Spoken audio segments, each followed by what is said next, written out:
Hey y'all, this is Elodie with MAIK Management, and welcome to MAIK Saturday Sips, where I'll cover a life coaching topic while sipping on something to drink.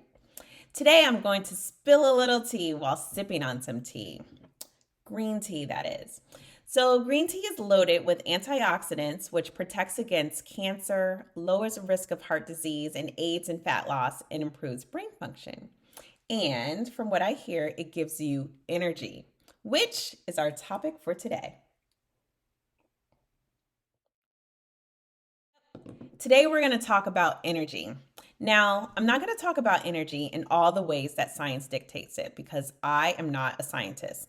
I'm going to reference only one scientist today, Albert Einstein, who once said and proved through the E equals MC squared formula that everything is energy.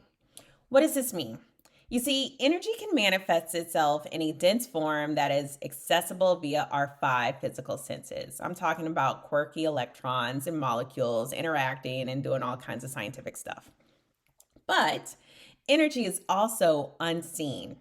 In this way, it means that everything we do, we touch, we speak, we move, we think, we look, we act, are all examples of energy. And this is a type of energy that affects others and how we feel about ourselves. And how we feel about ourselves typically determines the actions that we take, which may or may not lead us to where we want to be in life. I mean, think about it. Your best friend comes over to your house with some amazing news. Can't you just feel the energy radiating from her or him or they? Or you walk into a room where your parents have been arguing with each other. Can't you feel the negativity in the air? I mean, the tenseness you can also slice with a knife. Or a star tennis player misses connecting with a serve that ultimately results in a match loss. What is the energy like on the court and in the stands? Can't you feel it? Everything that we do, say, think, feel is related to energy and how it shows up in each of us. Energy is a part of us in a physical sense and in a more metaphysical sense, like powering our sense of self worth, inner power, love, and being. Energy is so powerful, y'all. I mean, it's literally contagious, and energy often speaks even when you don't. Think about someone who you know who can light up a room when they step into it. I mean, that person makes others radiate because their energy is vibrating so positively. In the coaching world, we call this anabolic energy. It is constructive, it builds you up and others around you. It encourages innovation, creative thinking, risk taking, engagement, commitment, and growth. The vibe in this type of environment is often lighter, and people are just connecting, even when they're put in pressured situations. When leaders are showing up in this anabolic way, they are authentic, inspirational, trusting, non judgmental, caring, forward thinking, and exciting. I mean, you want to get behind this person and rally for them.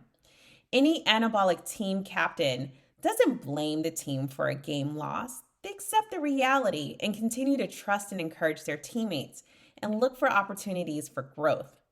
An anabolic executive coaches their team on how to perform towards meeting the goals of an important project and not the outcomes of the project itself. Now, just as positive energy is contagious, so is negative energy. And we call this kind of energy catabolic. Catabolic energy can be the worst, y'all. It is destructive and tiring. It can feel like being tightly wound up and ready to explode at any given moment, which can be useful sometimes, like if you need it for an immediate survival sitch or some sort of coping mechanism. But it's definitely not a way to live or work all of the time. I mean, who wants to feel like they're ready to pop off every single day? When you're on a team that has this catabolic energy, the environment can feel like pressure, boredom, enthusiasticlessness, if I can make up a word. You get poor and mediocre performance. There are often large gaps in communication. A team member can be feeling insecure or unpleasant or lacking confidence, and then all of a sudden, those same feelings and fears are felt throughout the others of the team, and then the whole team becomes demotivated, contagious. When a leader is in a catabolic state, they often micromanage. They're apathetic. They're full of conflict and drama. They're tense, angry, and lead by force and fear. There's always a fire to put out, and every single day or every single thing has a sense of extreme urgency and high priority with them. These type of leaders are often short-sighted and looking only for the short-term results and outcomes rather than playing the long game of bringing about more potential, more capacity, and more satisfaction from their team, which often leads to better performance. Catabolic energy does not equal fun, not sustainable excitement. It's not fulfilling. It's not satisfying. I mean, how could it be when its very nature is to be destructive? So, now that you know about the two types of energy, I want you to think about how these two types of energy present themselves within you and your daily life. If you're feeling fulfilled, a sense of clarity of walking in your purpose, intuitive, then anabolic energy is present. But if you're feeling blocked, stuck, used, conflicted, overwhelmed, exhausted, drained, victimized, chances are high that catabolic energy is present. Are you overworked, burnt out, easily irritated by others? That's catabolic. Are you connecting with others at a deep level in your relationships with them? That's anabolic energy. Knowing where your energy lies and how to control it can help you understand your emotions and share feelings in relationships. This awareness can help you to establish good boundaries, create more balance and stability within yourself. You learn to stop self sabotaging behaviors and align your actions and thoughts with your values. Looking for that spark again? Learning and mastering your energy definitely helps you do that.